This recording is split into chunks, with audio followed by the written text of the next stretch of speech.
Hello গাইসের ঘর, সবাই কেমন আছেন? আশা করং ভালো আছেন। তো সকালকে রথযাত্রার আন্তরিক অভিনন্দন, প্রীতি, শুভেচ্ছা, ভালোবাসা ও প্রণাম জানাং।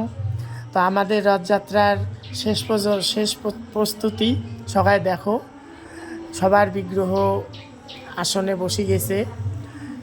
দুপুরে ভোগ হবে, ভোগ হওয়ার পরে আমরা বেরোবো। এই যে ভোগের রান্না চলছে। তো সবার কাছে আবেদন, সবাই সাবধানে নিরাপত্তা অবলম্বন করে সবাই আনন্দ উপভোগ করবেন।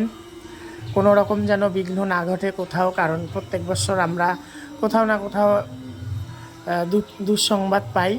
তো সবাই খেয়াল রাখবেন। এদিকে মামি ভোগের রান্না করতেছে, আবার হিসাবপত্র নিয়ে বসছে। এই যে আমাদের রথ, সবাই দেখো। তো সবাইকে নিমন্ত্রণ রইল, সবাই আসবেন, আমাদের জগন্নাথ দেবের প্রসাদ গ্রহণ করবেন এবং আমাদের সঙ্গে সহযোগিতা করবেন, আনন্দ উপভোগ করবেন। নমস্কার, সবাই ভালো থাকবেন এবং আনন্দ আমাদের সঙ্গে উপভোগ করবেন। এই ছিল মোর মিনি ব্লগ। সবাই লাইক, কমেন্ট এবং শেয়ার করবেন। নমস্কার।